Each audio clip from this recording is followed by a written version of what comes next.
It was Mark Poulton that packaged it. Mark is fired. Tell Mark I'm mad.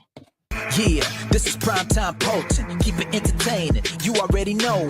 Outworking everybody and he don't ever quit. Talking about plenty comics like Graveyard Shift, Sea Dogs, Viking Wolf, U.S. Assassin. Doing just what he loves. This is his passion. Bring more value to your dollar. No, I'm not fronting. That's how just a writer became a moral compass. This is primetime Poulton. This is primetime Poulton. Let's go.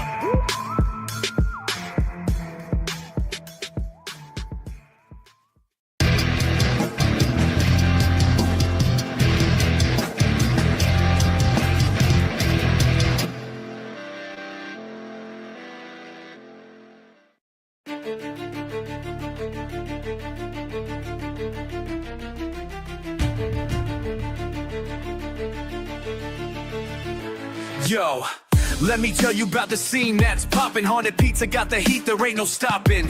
Berserk Poulton in the game, he's the big boss. Creating worlds while the haters just take a loss. With Mike and Enrico, we're bringing the flame. Dexter and Yoon, it's a powerful name. Haunted Pizza, we're the kings of the scene. Making comics, living dreams, know what I mean? While they cry on YouTube, we stacking our green. Moving up, we're the masters, if you know what I mean.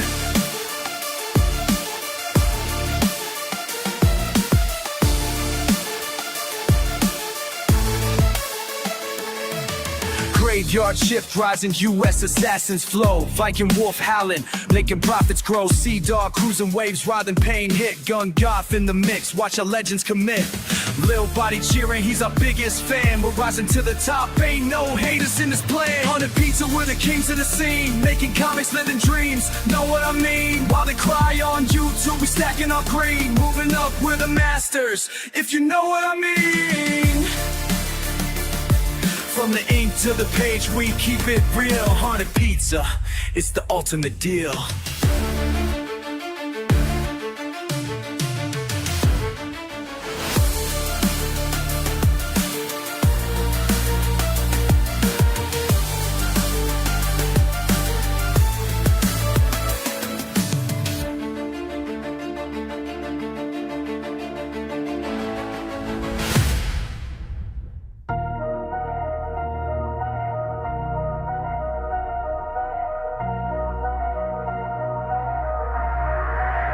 From the shadows of the city, we rise and we grind. Haunted Pizza's the name, leave the haters behind. With Mark at the helm, yeah, he's leading the way. Designing each battle, turning night into day. Making comics for the dreamers, gotta keep it alive. While the skeptics dwell in darkness, we're destined to thrive. Haunted Pizza, we're the kings of the game. All the haters cry on YouTube, we're cruising to fame. Without stories in the sky, rising like a slumber. Living for the hustle, we're a force, we won't cower.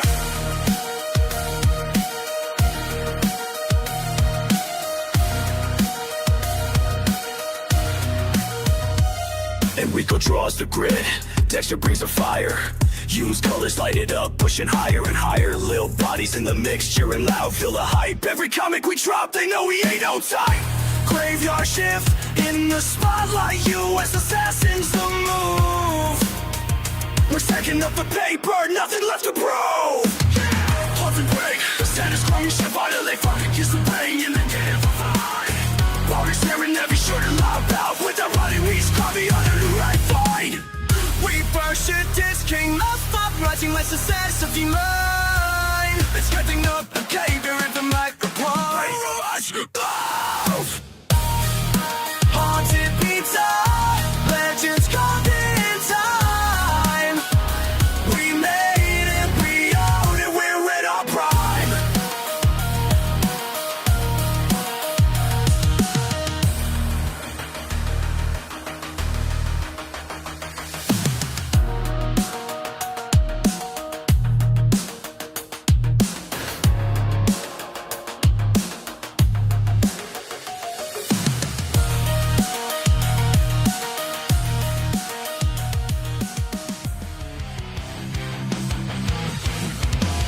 In the shadows lurks a tale of dread, where love meets blood and the living dead. Sean Payne a hunter with a heart torn, chasing whispers of a child lost forlorn. A burden he bears, a line crossed to fight. In the darkness he seeks the light. Writhe and pain where shadows entwine. A family fractured, but love will combine. Through horror and fire, they'll break the chains. In the heart of Vineland, where nothing remains. The tome of black whispers spells of sin, crafting portals to let the fiends in. His daughter Grace, a witch unafraid. In the chaos of love, her magic was made.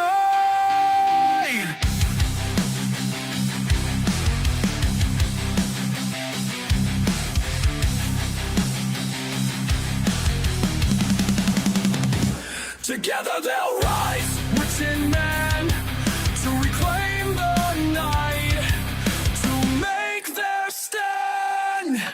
Writhe and pain where shadows entwine. A family fractured, but love will combine. In the shadows we rise, with honor in our eyes. American Ninja X, where the fearless never dies.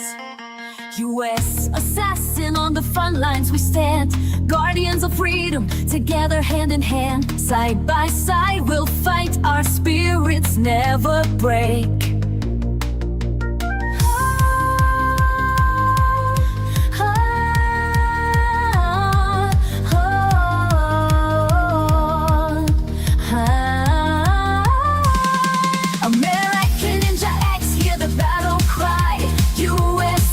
We will always fly high. Together we rise, we shine like the sun. In the name of American Ninja X, U.S. Assassin, the meanest, the coolest. AMNX action figures. Collect them all.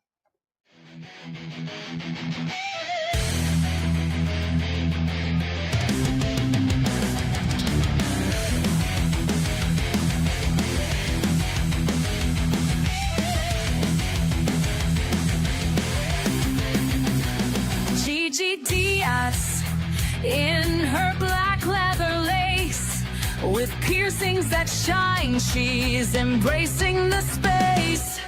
Raised in the chaos and omnipresence might, now wielding her weapons, she's ready to fight.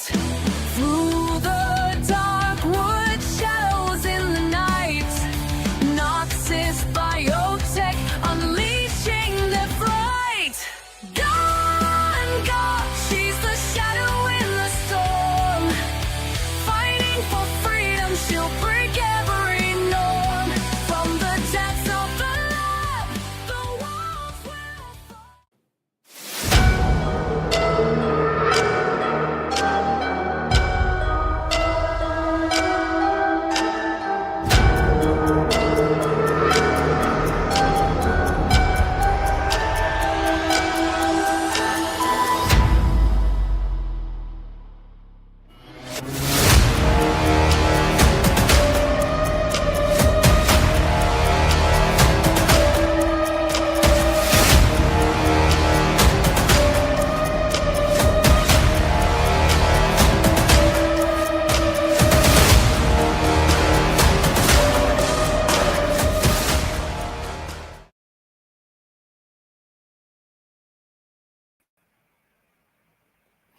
What's up, everyone? Happy Monday. It's the Moral Compass, the Fulfillment King, and welcome to Haunted Pizza Horror Movie Club, episode 94. We're getting there. We're getting so close to episode 100.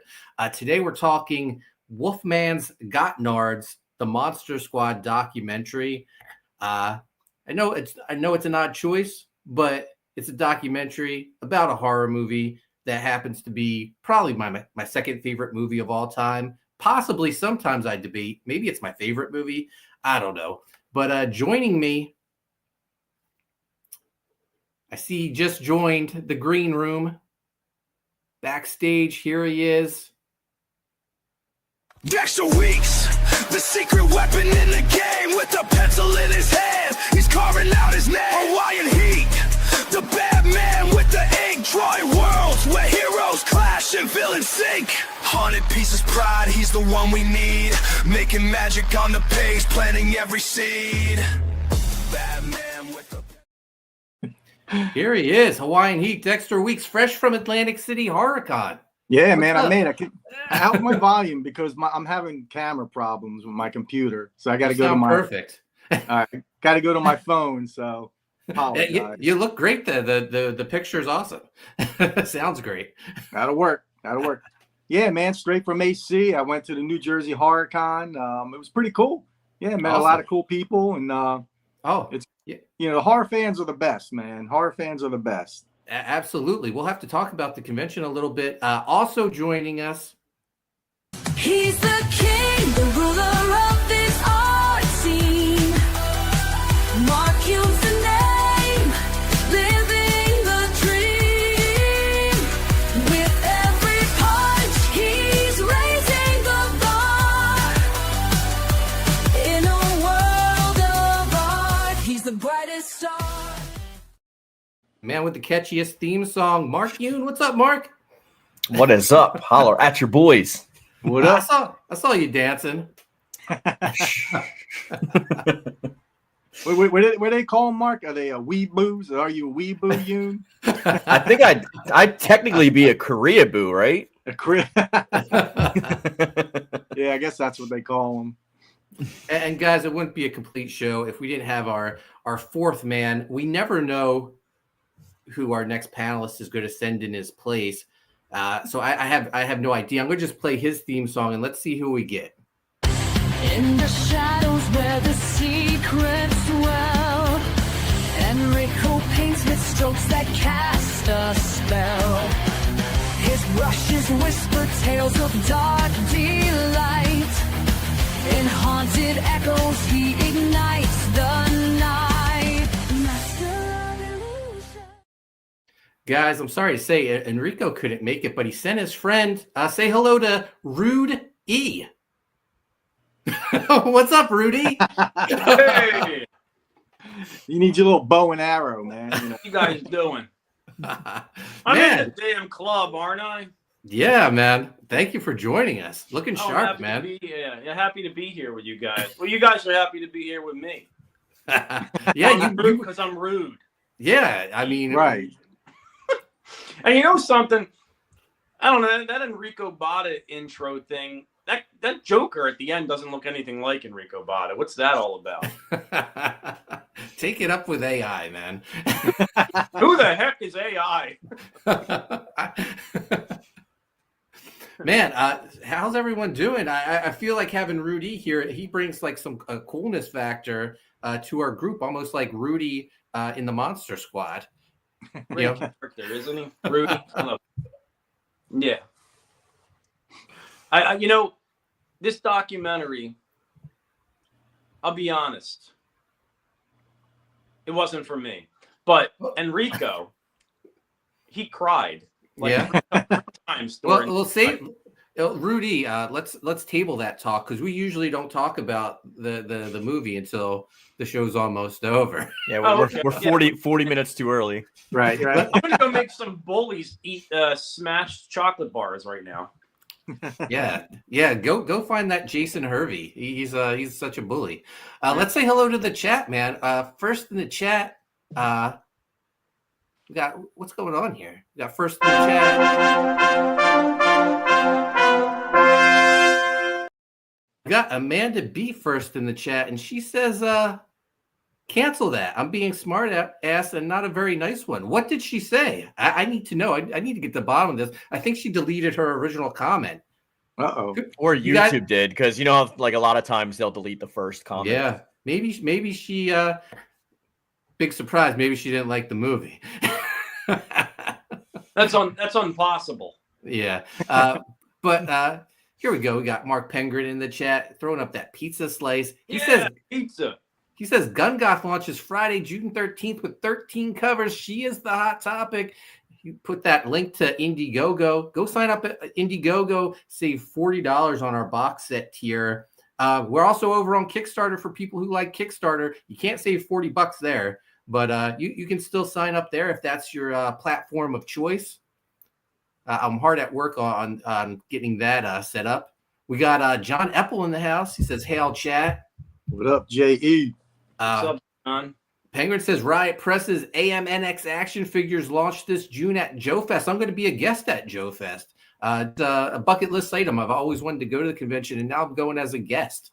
And I'll be selling U.S. Assassin. We'll be launching the AMNX action figure line there, and we're doing a panel Sunday talking about the action figures, the comics, and you know, we might have some animation to show off. Animation.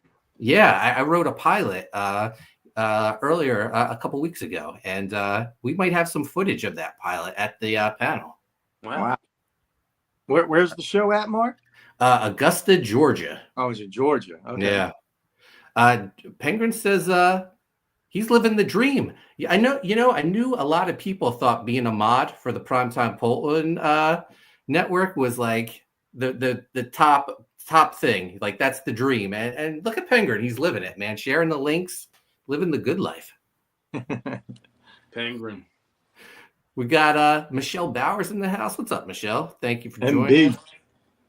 John Eppel's living the life as well. Eppel says it's haunted pizza time. That's right. Monday Night Raw, baby. Yeah, we got Mark Yoon in the house pulling double duty. He says, "Sup, people ronies." Okay. What's up?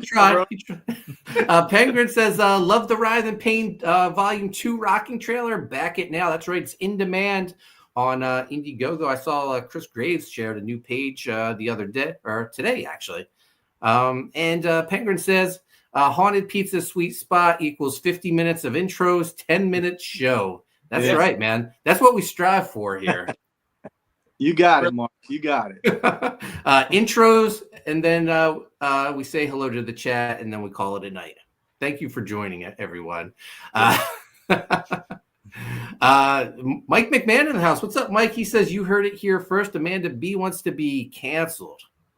I think just that comment. Mark Yoon says Mayday is uncancelable. We got Solar Flare in the house. What's up, Solar Flare? What up?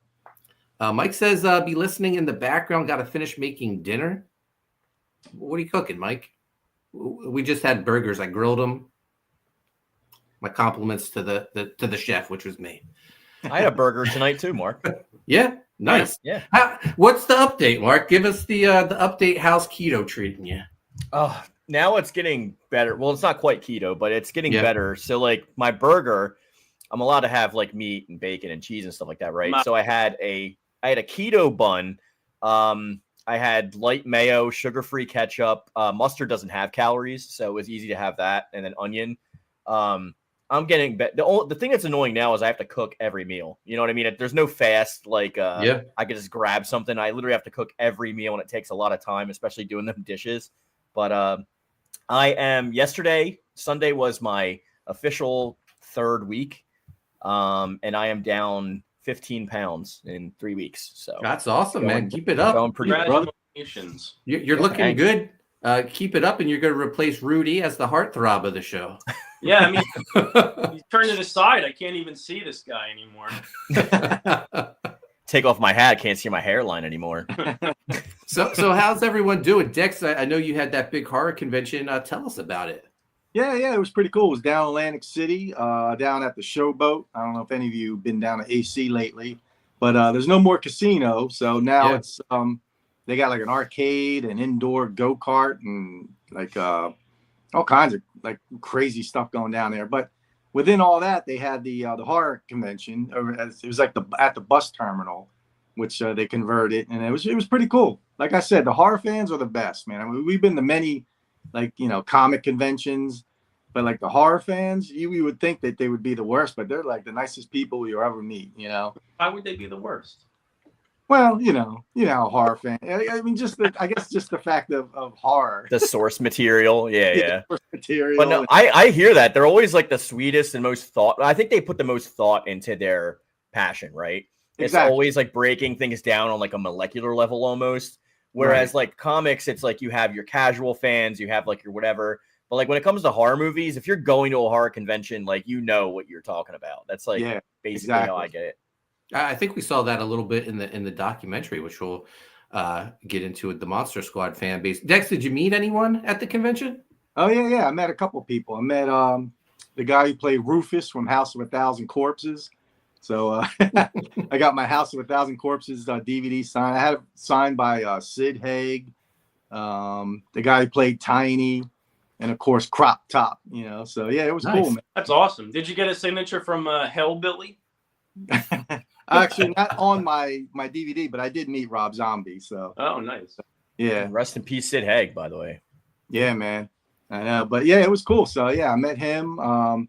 There was this cool place. I don't know if you ever heard of the. I think it's Abracadabra in New York City. It's like a weird store. It's like they have all kinds of like props and masks and stuff. But anyway, the Terrifier was filmed there. So. Oh yeah. Wow. Yeah, so they had that was the scene where you put on the glasses with the flowers and all that stuff. That store is called Abracadabra, where they were there too. And they had this little setup where you could sit down next to Art the Clown. And I just wanted a picture. I'm like, yes, I bought something from him. And I was like, yeah, can I get a picture with Art? He goes, yeah, no problem. So you sit down on this bench, Art's sitting next to you. And all of a sudden, I didn't even know, like he was like animatronic. So his head turns and looks at you. And the thing like shocks you, like the bench. So it was like a little fun house thing. It was really awesome. So I love that. It really scared me too, to be honest. Yeah, so it was cool. So yeah, it was a lot of fun. A lot of fun. So Dex was officially a cam girl then for a weekend. Yeah, it was. Rudy, I know your buddy Enrico. He went to a local comic shop that opened up. Did he happen to tell you about it? Yes, the New Jersey Comic Stop in Paulsboro. It's a great little shop. It's really fun. A lot of good stuff. Definitely check it out if you're in the area. But I believe he got a few books. Yeah, pretty cool stuff. I think he completed his run of Sandman comics. Oh, that's awesome. Excellent. So they had old stuff as well as new stuff? Or Everything you can imagine. They have magic cards, graphic novels, dollar comics, old zines, magazines, lots of cool stuff. Yeah. Are they going to have Gun Goth or what, man? They're going to definitely have Gun Goth, I'm sure, if they're cool. But they're definitely they're a small but mighty shop for sure. That's great. That's great. Yeah. I don't know if you guys know Wall to Wall Sound and Video reopened in New Jersey. Wow. And they want to carry Haunted Pizza books. No way. We'll have to do something when Gun Goth comes out. Maybe do a signing. I want to get them a Haunted Pizza spinner rack and have our books sold on a spinner rack. I think that'd be pretty cool. That'd be fun. Shit, I want that. Yeah. That'd be awesome, man. We could do like like an old school like CD, like a record signing, like the bands used to. But we could do comics. Yeah, that'd be awesome. So, Mark, you hit me up before the show. You said you wanted to do a live unboxing. A fan sent you something. So yeah, I occasionally get Yoon fam mail, as I like to call it, because they're the Yoon fam. Is it from Solar Flare? Yeah, this is from Solar Flare 95. Yeah, can't wait to see your reaction to what's in the box, buddy. Could it be something? What's in the box? What's in the box? What's in the box? Let's find out together, shall we? It's PG-13, whatever it is. Yeah, we're not going to get canceled, Ari. As long as we don't this is my R-rated. Boing. All right. It's like a big boxing glove. It just knocks you out of the chair. Boosh. I'm gonna be ready to remove you from the camera. We got some good wrapping stuff in here. I don't know what even most of this stuff is. So John Epple says make sure it's not ticking.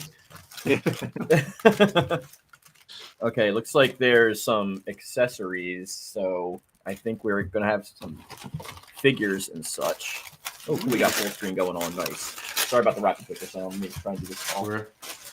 This is the ASMR portion of the show. We got Blu-ray of Dragon Ball Battle of the Gods. It's a great movie. It happens to be the only Dragon Ball thing that I don't own. So. Oh wow! Now I had the fan version of it because they did it with the original score from like the old anime, but I don't have. This makes me think. Do these look like angel spawn wings to you? Yeah. Wings of Redemption spawn, possibly? Yeah, the Wings of Redemption spawn, yeah. I don't know. We'll get through this really quick. By the way, guys, 198 people watching on X, YouTube, and Facebook. If you're new to the channel, go hit subscribe, hit notifications, give us a thumbs up. This is really cool. We got a Venomized Gengar, the Pokemon. Yeah, that's awesome. That is awesome. That's definitely going to go in the background. Is that like a custom or is that an actual thing? Like it looks like there's some 3D printing lines on the bottom, so it might be custom. That's really cool, though. My son has a Venomized Pikachu, so that's like a thing. Like that's pretty rad. Yeah, I didn't even know they were doing that, to be honest. I'm telling you, he went all out with the packaging. Again, sorry to the audience for the ASMR. Oh, cool. I have a Red Hood figure, but it's the DC Deceased one. But this looks like is this the Arkham Knights one, Red Hood? I don't know which line. That's like his current look. Yeah. Oh, okay. Yeah. He's badass. Yeah, it's awesome. Man, Solar Flare is hooking you up. This is like Christmas. Yeah. Yeah, this is like the third package he's like sent me. Oh, wow. Cool. We got black suit Superman, which is my favorite version of Superman. Nice beard. Very cool. Yeah, I like the manly beard. I don't even know. Like, here we go, Poulton. It's your boy. Oh wow, Hawkman. Nice. Oh, I have that figure. That's the wings. Is that for the? Yeah, I think this is what the wings are for. Yeah, there we go. There we go. Nice. Sweet. Yeah, that's the 0 Hour Hawkman figure. That's awesome. And it happens to be the only Hawkman figure that I have now. Okay, I lied. This is my favorite Superman. We got Superman Beyond in the house. Hell yeah. Oh, nice. All right, not much more left. I think 2 more left.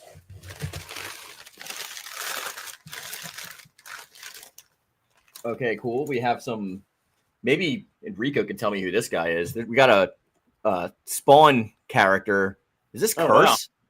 Oh gosh, that is. Oh man, so I can't think of the name. If you know in the chat, let us know.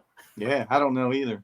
I feel like that's for like the Wills Portaccio, right? Like he's semi-newer. And the last thing in the box that we got here is looks like the Mortal Kombat 11 alternate color Spawn. Wow, that's awesome. Yeah, I like that a lot. Man, you got hooked up, man. Yes, thank you, Solar Flare. I appreciate it. Yeah, he hooked you up. Speaking of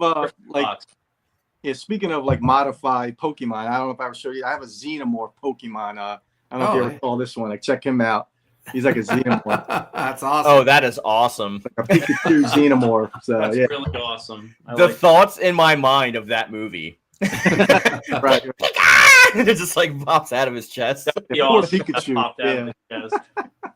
Man, John Epple says spinner racks are the coolest way to buy comics. Yes, I agree. Oh, I missed that. We got Corey Barton in the house. He says Alex Ross, old Superman, is cooler. Hey, these are the kind of girls that Rudy likes to date, by the way. And he says Smokey Spawn. Oh, trying to kiss Spawn. Solar Flare says you're very welcome, buddy. Yeah, thank you. Man, what a gift! That's awesome. I was talking to Solar Flare the other day about spinner racks and how I miss the days when like you could just go to a grocery store and there'd be like all the new comics, or you can go like to a convenience store. Everywhere had comics, and like I never noticed the older I get because I started going to like local comic shops that like that's all gone. Like there's none of that. Like if you go to Walmart, even maybe you get like a few manga, like the most popular ones, but there's like no comics, like nothing. It's crazy. When I was a kid, I used to get some of the first comics I got were from my local pizza shop. Oh yeah! Nice. Oh wow! From for me, spinner rack and stuff. It was great. Yeah, for me it was 7-Eleven. I don't know if you guys remember 7-Eleven. For sure. Yeah. You grab a comic. It was beautiful. It was glorious, man. Mine was a Korean-owned video rental store. The really nice Korean lady owned it, and she had a whole section of comics. And that's where she had figures too, and that's where I got the entire line of the first Spawn figures. You know, like medieval Spawn, Angela. And that's where I got the whole line of the Witchblade figures too. So like that place was so awesome. Yeah. Fun. Yeah, I got my first comic off a spinner rack in Walden Books in the old Echelon Mall. G.I. Joe 34. So yeah. That saddens me, Mark, because I remember Hall of Heroes was like so great to go to. And I got all of like my Dragon Ball stuff there back when I was like super young and nobody knew what Dragon Ball was back here. You guys know because we're all like kind of loosely connected to Hall of Heroes. I worked as a manager in the Cherry Hill Mall one. But like you go there now because you guys know I lived in Voorhees before I moved here. Yeah. And we used to walk to the Echelon Mall, and there's like just like a karate place and like maybe a pizza place. It's like so dead, and it's not so even open. They had a fire there. Oh my goodness! Fire, fire. Yeah, they think it was the the insurance. But what's weird is the Boscov's is still open. Like they'll never put that place out of business. Talk about an anchor store. Jeez. John Epple says 7-Eleven was one of my favorite comic shops. Yeah, 7-Eleven's where I got like all my like Hustler and stuff like that from. Did you buy it legally or did you just steal them when you were a kid? I bought them. Like when I was a kid, we had a. When I was a kid, no, they were in the magazine rack. They just had the blacked out like covers and stuff like that. Yeah, but you could still tell. And like, no, Rudy, I'm sorry. Back in my day, we had like a special spot, like a little chest in the woods that we all knew to go and like leave stuff and take stuff. It was kind of like a leave a penny, take a penny situation. It's like those libraries you see around. Why is that a thing? Like, why is that a thing? Like, I understand. It was like a communal stash. Well, there was no internet. Yeah, the treasure chest of nudie books. Everyone knew. Yeah, there was like playing cards in there. Yeah, there's each other out, man. Sometimes you get lucky and there's a DVD or a VHS tape. Section of the woods there. Always the woods. Like a clubhouse, a tree house. Yeah. Broken down, Yeah, exactly. Not like the danger cool clubhouse zone that the Monster Squad hung out in. Right. Or the little rat. This documentary made me want to watch it again. By the way, Mark, like in Enrico, you were there was one part in particular that I was crying, and then I had to crack up laughing, and it had to been like a thing that they did on purpose. But we'll talk about it when the time comes. The last 10 minutes, yes. John Apple says, such fine, upstanding kids. Man, I remember like my didn't first have the internet, experience with a nudie book is I was just walking home from school and these older kids drove by laughing and they threw one at me and my friends. That's amazing. That's the coolest story I ever heard. That's a superhero origin right there. And we buried it out in the woods. Wow. I feel like that's like Howard Stern's origin. Yeah, right. And he was never the same. Oh man. Guys, I wanted to mention Gun Goth. Penguin shared the link for Indiegogo. Go sign up over there. But we do have a sign up over at Kickstarter as well, if that's your crowd funding platform of choice. I spent all week working on Gun Goth, writing it. Dex has been lettering it. I spent a lot of time working on Enrico's story, writing the script for that. Man, that is such a fun story to work on. Rudy, if you see Enrico, tell him he's killing it, man. Yeah, pages look great. I'll tell him. It's my book. And I want to share. Before we went live, Dex sent me some pictures of his computer screen with the letters on, and man, it just got me so excited to see like the lettered pages. Like it gets me excited. Like Mark, your artwork looks fantastic. The letters look incredible. I love the choices Dex made with them. I don't know if you guys have seen it, so it'll be I haven't. Be new to you guys as well. It's a work in progress. Yeah, I made some adjustments, but it's really looking cool. So, but yeah, I showed it to Missy as well, and she loved it. She thought the colors really popped. Nice. Let's see. I got 2 screens popped up. They're both showing the same thing, I think. Porn. Yeah. Let's see. Slapped in the face with a nudie man. There, right. So, yeah, here we go. The color choices are spot on, Dex. Yeah, that's great. Try to get gothy, and Yeah, it looks great. It's it's a work in progress. I made some adjustments. That was just the this first book time. has been so long in the works, Dex, that like I feel nostalgic looking at this page because I think I drew this page like a year ago or something. Yeah, like exactly. That. Yeah. No, I remember the day. I remember when you sent it. I think I was streaming and I just shared it. Like, yeah, yeah. But yeah, this looks fantastic. I love the the pink boxes with the black text. Looks great. And your colors are fantastic, Dex. I feel like it looks like an animated movie. Yeah, it's amazing. And then you also did page 2 as well. Started that. Yeah, that upper left corner panel is like one of my favorite panels in the book, I think. Yeah, when the two were talking to each other. Yeah. Like it really does look like a straight out of a cartoon. It looks great. It's awesome. But yeah, it's coming to life. It's almost done, guys. It's exciting. Yeah. I think I'm it's on almost page done, 5, Goth. like lettering. So yeah, we're moving along. So yeah. But yeah, I just wanted to share that, let people know where we're at with the book. Launching Friday, June 13th. It's going to be here before we know it. Go sign up on Indiegogo, sign up on Kickstarter. 13 different covers to choose from. Get the box set tier, get all 13 covers plus the Art of Gun Goth book. And I will say that for those of you who are on the fence about this book, this is going to be a milestone issue. I'm not going to give anything away, obviously. I'm not stupid. But you need to get this book. Like, you absolutely have to get your hands on this book one way or another. I promise you, if you're a fan of the channel, you're not going to want to miss out on this one. You won't be disappointed, man. Be there or be square, as they say. So let's dive into the movie. Wolfman's Got Nards, documentary about Monster Squad. It's my second favorite movie after Lost Boys, but sometimes I feel like maybe it is my favorite movie because if you ask me what I wanted to watch right now, if you gave me those two choices, I'd probably say Monster Squad.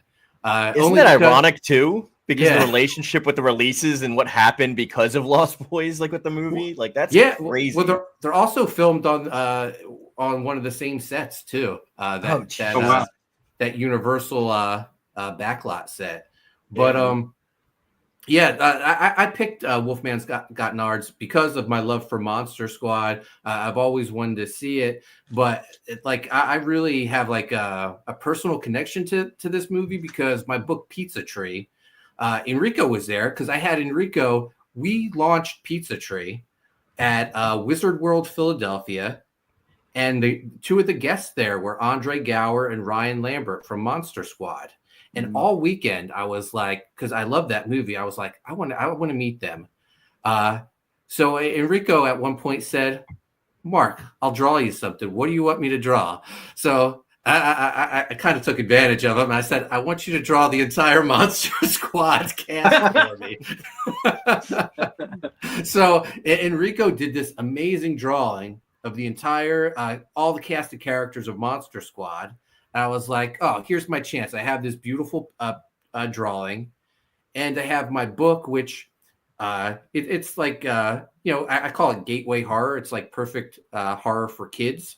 And that's what I consider Monster Squad, like this perfect gateway horror movie for kids. So I took the drawing up to Ryan and Andre, introduced myself. I had Chase with me.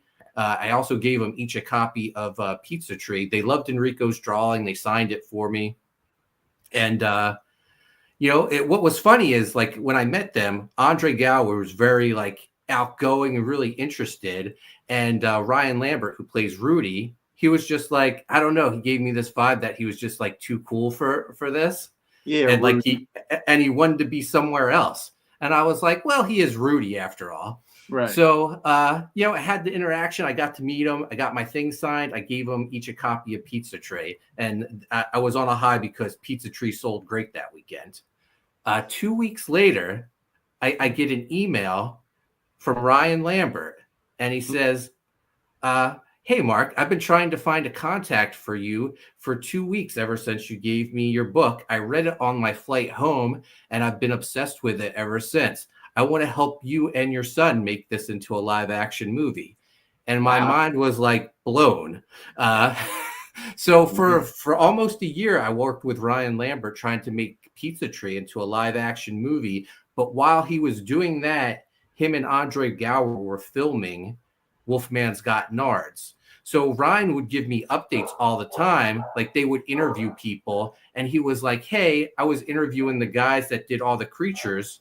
And I showed him Pizza Tray. And I was asking them, can we make, a practical pizza tray? And he was like, everyone like flipped out over it. And they're like, yeah, it's possible. We can make this. So like, as he was going around like filming this, he was also like getting intel for Pizza Tray to see if people would be interested. At one point, he was going to give Fred Decker the book because he wanted Fred to like direct it. I don't know if it ever happened. Eventually, COVID happened, and it just like took all momentum we had on the project. But Wolfman's Got Nards is like, I don't know. It just it reminds me of such an exciting time in my career when Chase and I were working with him. We were also working with Todd Lincoln. He was attached as the director, and he did that great movie Apparition with Sebastian Stan. Yeah. I wish that would show up on Tubi. I'd love to talk about that. But it just gives hit me with all these feels about like I remember that time perfectly. But again, I also love it because it's about Monster Squad, one of my all-time favorite movies, and a movie that I always thought was amazing, but I don't really think the rest of the world knew about it. Yeah. Well, just like the movie said, or the documentary said, like it didn't get got a lot of attention when it first came. I think what they say because of the rating of it, maybe that was like the beginning, like PG-13 and stuff like that. That's like the crowd for it, that's the target market. So yeah, I got a PG-13 rating and a 15 rating in UK. Right. And like they talked about like the marketing of it was so bizarre because there was no Monster Squad posters. It was just wanted posters of the monsters. Right. And some of the stuff, like I thought it was hilarious that the mummy said it was wanted for statutory rap. Which, oh my God, could you imagine if they did that today? Oh, I know. Yeah, crazy stuff. But man, the documentary really got me with a lot of feelings of like nostalgia. There's just a few things in there we can talk about with the actors and stuff like that. It really got me. I definitely cried during this documentary more than once for a few different reasons. One of them just it being like hearing a lot of the artists that were inspired by this movie, and then they went on to have like careers in special effects and how passionately they talk about the classic monsters. I mean, that really got me personally. Yeah, but look at those monsters. Stan Winston redesigned all those Universal monsters. Originally, I guess they were told they could do the Universal monsters, their looks, and then Universal was like, "No, you can't. Yeah. You have to change it because it's tied into like the theme parks and everything." Right. But man, they talked to director Fred Decker a lot, and I feel like this film almost like it's it broke his heart. He's like so salty about it, but like honestly, if you ever watch this for whatever reason, don't be salty, because I know his one quote that stuck with me was like, it's like shooting a basket that doesn't go in for 30 years, and then it finally goes in, right? Yeah.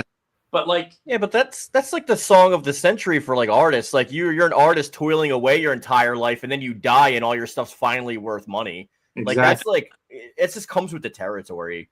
Nobody's gonna care until it's too late.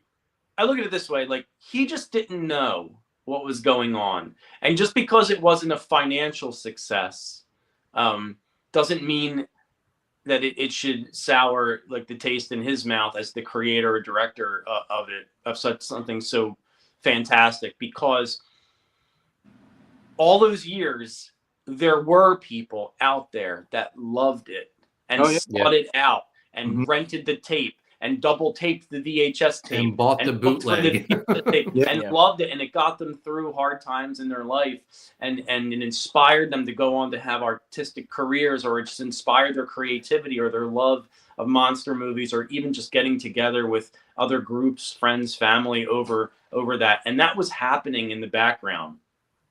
And then finally it came to fruition, and this documentary was made, and we all got to see that.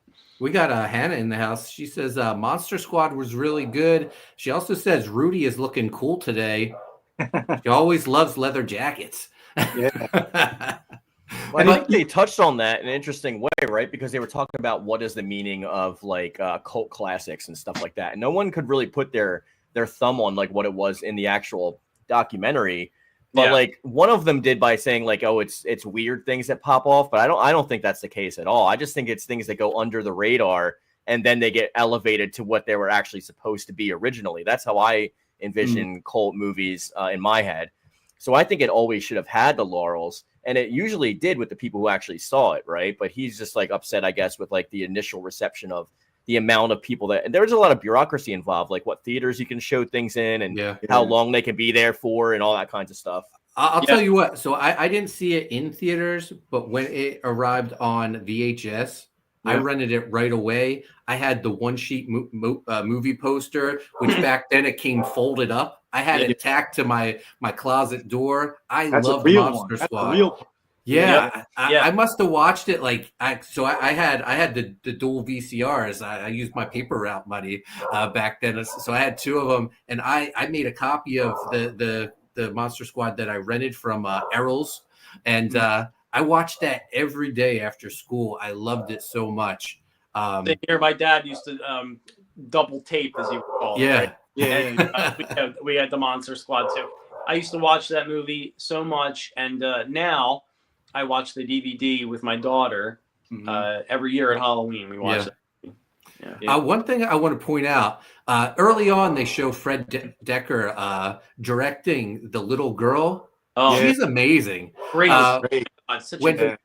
He's telling her the scene when Frankenstein gets sucked through the portal. He's telling her like to scream and say no. She's amazing. I was getting choked up at that too. Just at the passion and the creativity of that, and working with that young girl, and like her like really like absorbing that and getting it. It was just, that was such a fantastic scene, and I had never seen that before. Yeah, it was cool.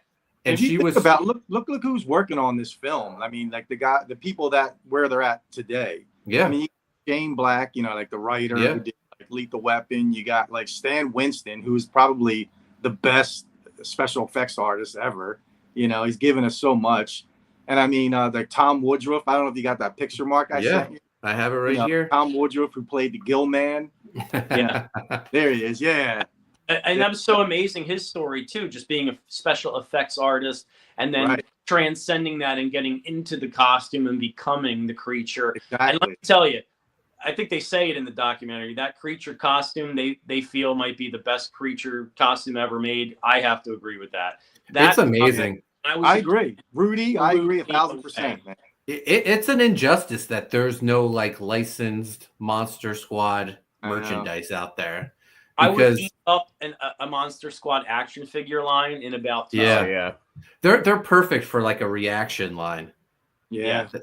But I'm shocked. I'm really shocked they never really advanced. I think the rights are there. They don't know who actually owns Monster Squad. By the way, guys, 428 people watching on X, YouTube, and Facebook. If you're new to the channel, go hit subscribe, hit notifications, give us a thumbs up. We're here every Sunday/Monday talking horror movies, Wednesday, we talk comics and pop culture. This week, we're talking the best on-screen superhero costumes. So that's TV, movies.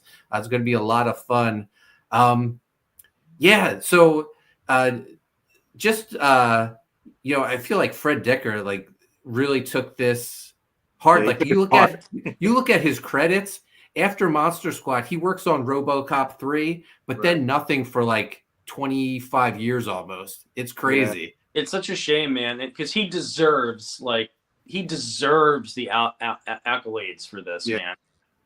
Again, it's just such a fantastic, phenomenally made movie. Every actor did a great job at the characters. Dracula, everybody in this film was fantastic. Wasn't Casey Jones in this?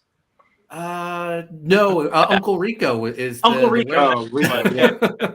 Uncle Rico is the guy. Yeah. Who's the Wolfman, right? Yep. And the actor who played Dracula is fantastic. I want to bring up the little girl was actually scared to death of the actor who played Dracula because it's a real reaction. Yeah. Everyone else was this, monster with fake makeup. But the actor who played Dracula, he was just a regular guy, and he had these red glowing eyes. Yeah. And they didn't tell, when he picks her up by the throat and calls her a little,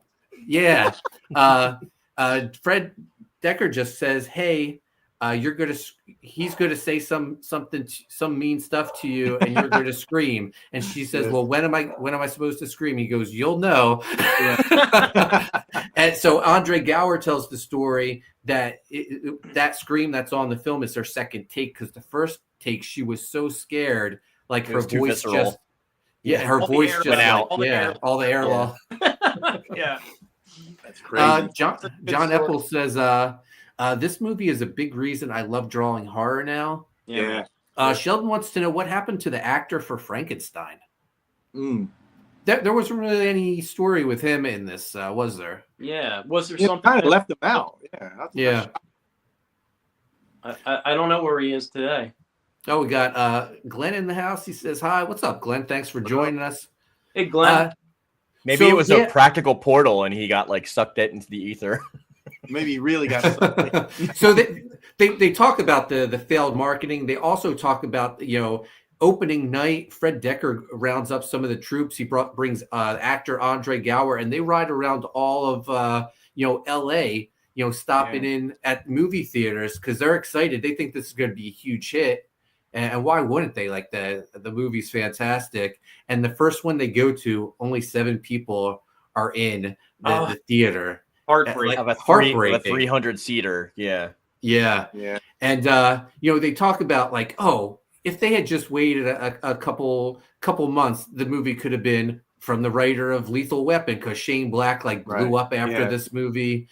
So many things went wrong. And then they talked about, the one movie was a hit. It was a huge hit. And they're talking about The Lost Boys, which came out 2 weeks before them.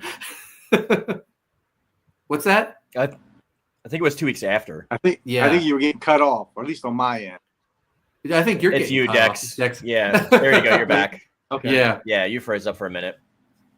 Yeah, so Lost Boys, which is my favorite movie. Oh, we might be losing Dex to technical difficulties, but Lost Boys came out 2 weeks before them.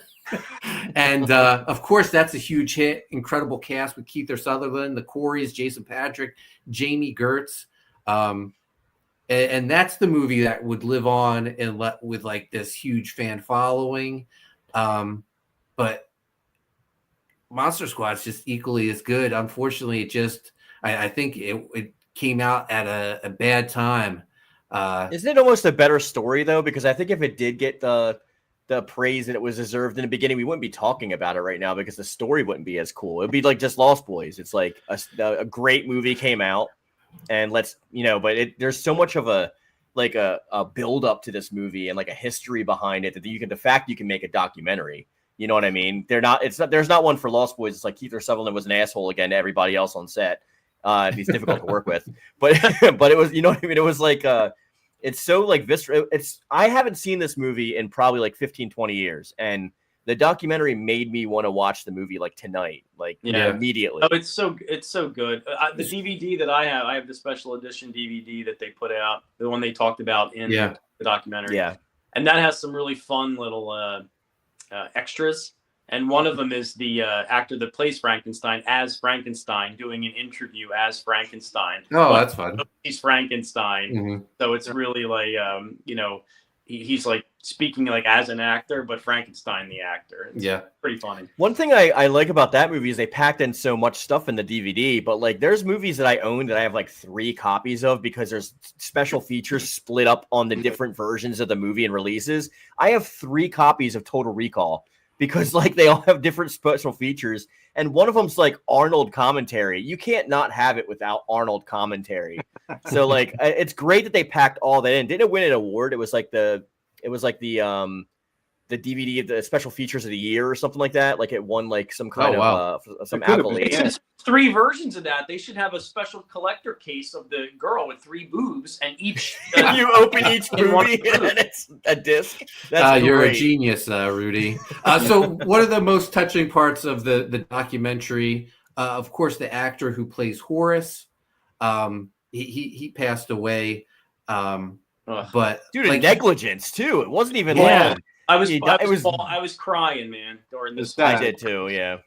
He had pneumonia, and the hospital, I guess, sent him home, and he was having trouble breathing. He went back, and by the time he got back, they notified his family and said he only has a few hours left to live. That's well, they sent him home with oxygen and medication, but he was asthmatic, and it was like medication that doesn't interact well with asthmatics, and it just literally like got him. And that's insane to me that like you can go to the hospital and like because I get terrified of this all the time. Like you watch like the Final Destination movies, right? And you're like, oh, that big log truck's gonna come at me. And I always think about this like, that's just some schmuck. Like, that's not like, like me. Like, that's just some doucher who like went to high school, got like beat up. You know what I mean? It's just a guy. Like, but we put so much faith in people to like take care of us as a society that like you could just lose your son, or we can lose a treasure of an actor, or we can lose like something due to negligence of all things. Is like, it always terrifies me. And it's such a tragedy that he just didn't get to see an experience like when the film finally blew up and the DVD was released of the special edition and the documentary came out, and he didn't get to enjoy the fans and the, because he would have had a line around the corner. Yeah. Well, he has, like, they even brought it up in the documentary. He has the best story for a character, to go from, fat kid to, my name is Horace. The only one with balls. Yeah. Lines in the movie too. Yeah. But what's sad is like his real life almost seems like he was the same character, because they talk to his girlfriend and like she talks about how they're out on a date and he gets made fun of by kids. It's sad. It is sad. Yeah. Yeah. Well, Mark, they had like. You were mentioning about like why it wasn't successful, about like the marketing and stuff. Yeah. So if the marketing was real, like what drew you to like rent this movie? You said you rented on VHS, correct? I mean, I just saw I saw the cover of it. Yeah, and it's the kid sitting on the hood of the car, and it has the 4 Universal monsters. Like it looks amazing, but I don't like. I remember seeing like the trailer, the commercials for Lost Boys. I remember Corey Feldman being like a guest VJ on MTV, hyping up the release of it. I don't remember any promotion for Monster Squad until I saw that VHS tape, and I was like, I need to see this. This looks amazing. Yeah, I agree. Isn't that one of the benefits that we miss of like blockbusters and Hollywood videos and stuff like that? Is you're going in there, no idea what you're looking for because there's no internet, and you're just going based on cover art and cover art alone. Yeah. And sometimes you get misses, and sometimes you get your new favorite movie you're going to talk about 30 years later. And like, it's insane to me that we don't have that anymore. And that's such a piece of history that's gone. Yeah. Now we have to do it scrolling through Tubi. Exactly. You just got to pick whatever artwork looks cool, Yeah. But I wanted to follow up, Mark. Yeah. Okay, I'm sorry. I was just saying that like there was another part that like was making me like sad, and then I burst into laughter inexplicably almost. And I'm not even sure if this is what happened with you guys, but there's this scene with the fans and like the difficulties that they had to go through with this movie. And one guy is like, I got diagnosed with HIV, and like I was in a bad point in my life, and like one girl was in a wheelchair, and she's like, I was never fit into any club, and this made me feel like I belonged. And then they put this hot girl on. She's like, I was an only child. And I just burst into laughter because it's like the most heartbreaking stories. And you get like, I was an only child.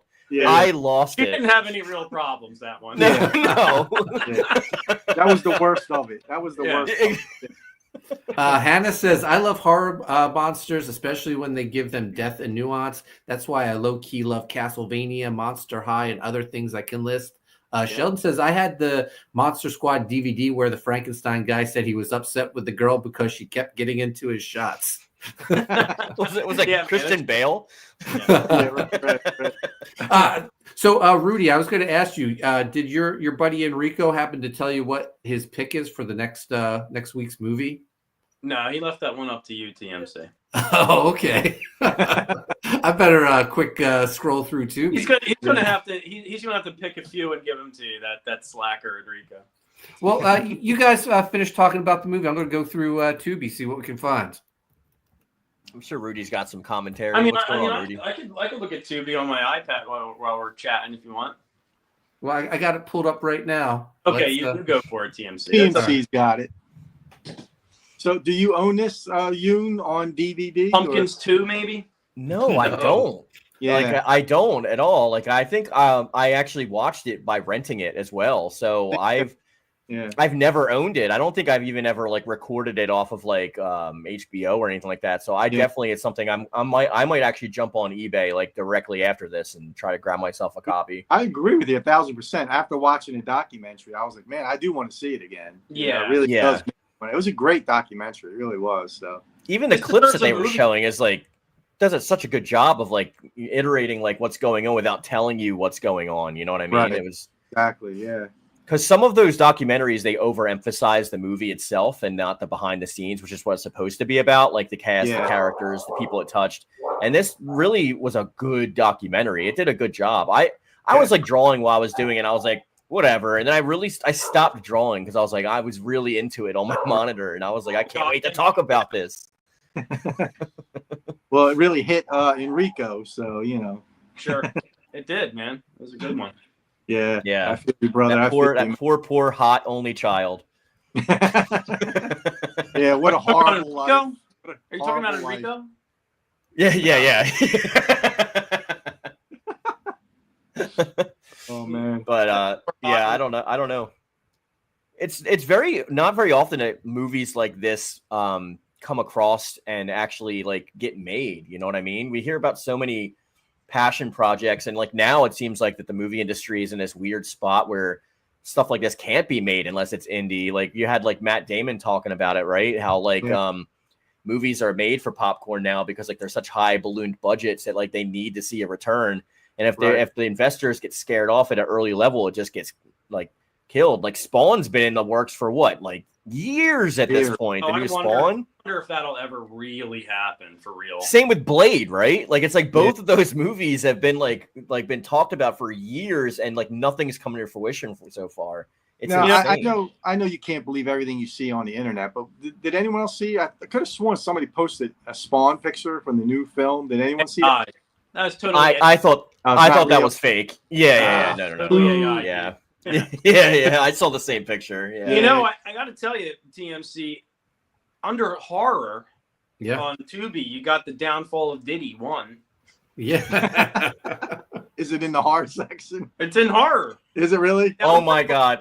If Enrico shows up just covered and lathered in baby oil for that would be amazing. You got Slumber Party Massacre. That might be. It's a classic. That's got to be. It's got to be terrible. And I mean, I've seen it ages ago when I was a kid. But I think we just privately we decide on one. It's too much pressure, I think, coming up with one on the spot. I did want to say, Amanda B says, for the record, I liked Monster Squad. I had never seen it before. I think it's odd to cover a documentary about it for Movie Club. That was the hate I was being sarcastic about. Well, we can't talk about Monster Squad because it's not on Tubi. and I wanted to talk about Monster Squad. It was the only connection. The only connection. She did enjoy the documentary. Hannah loves Tubi. Penguin says, I never even heard of Monster Squad until the DVD came out, and I stumbled upon it at Target. Loved it and loved the documentary. Yeah, nice. Once again, marketing. Who's doing the marketing for that thing? That's ridiculous, man. Amanda B says the Barons for New Jersey Devil. Yeah. Penguin says, but he's at the emergency vet with his cat right now. Oh, I hope everything's okay, Mark. She has a UTI. But yeah, we'll throw some ideas around in our chat, and I'll announce what the movie is. Tomorrow, I think. Does that seem fair? That sounds good. Sounds good. All right. Yeah, that'll give me a chance to redeem myself and try to pick one. Yeah. By the way, 441 people tuning in to watch us on X, YouTube, Facebook. Thank you so much. We're here every Sunday, sometimes Monday, talking horror movies. Every Wednesday, we talk comics and pop culture. This Wednesday, we're talking best on-screen superhero costumes. That's TV, film. I have one that I think is a sleeper hit, and it's my favorite costume. So I don't think you guys will guess it, but bring all your favorites. Maybe send some to me in advance so I have some photos to throw up as well. Oh man, Enrico should come as the Watch Mojo girl for that one. Amanda B says The Craft classic. That is a good one. That is a good one. Is that up there? I don't know. My daughters and I just watched that about a week or two ago. So Dexter, where can people find you at? Yeah, I'm on Instagram, DexterWeek6975, on X, Dexter_art, and Dexter Weeks on Facebook. And just continuing rocking on the Gun Goth script just came out from Mark Poulton. So I'm lettering the pages. We got some pages from Enrico coming in for the extended story, and it's coming out great. So looking forward to everyone seeing it. Yeah, everyone's kicking ass on the book. Mark, where can people find you? In my walk home, man. That's where I'm at these days. We're just trying to come up on this deadline without screwing everybody else up. So I'm working hard at work. I'm almost done page 17. I got 2 panels left. It's a 6-panel page, so it was kind of in depth, and there's a lot of complicated shots in there. But the last page should be a breeze because it's a splash page, and those are always the easiest for me to draw because it's just drawing a picture. But so we're coming along. I think we're definitely going to hit it. Nobody worry. We're going to get there. But yeah, I put a pause on my own YouTube channel, and I've lost subscribers over it. I haven't done a video or a stream or anything in like a couple weeks. So I'm just focused on Gun Goth, and that's where all my attention is going right now. Man, thank you for your dedication. Thank you. Yeah, I'd like to hear that. Rudy, where can people find you? Instagram, X, YouTube, the hub. Under Enrico Botta. You can look at my friend Enrico Botta there. Also, Primetime Poulton, Sundays and Wednesdays, right here. Make sure you tune in. Where can people find you? TMZ. Guys, you can find me on X and Instagram at Koni Waves. Make sure you subscribe to Primetime Poulton. Hit the notifications. Like Rudy said, we're here every Sunday talking horror movies, every Wednesday talking comics. Make sure you sign up for Gun Goth either on Indiegogo or Kickstarter, wherever you prefer your crowdfunded comics. Also, Writhe and Pain still in demand. Go sign up for those AMNX action figures. I will be at Joe Fest as a guest for the launch of them. Very exciting. We'll be doing a panel there as well. My son's going, so maybe I can get him to film the panel. We'll throw it up on YouTube. Also, Patrick and I would do a show about G.I. Joe every Saturday. We're still trying to figure out a good time. We haven't figured that out yet, but stay tuned for that. Thank you so much for watching. Mark, thank you for sharing the links, and we'll be back Wednesday. We'll talk to you later.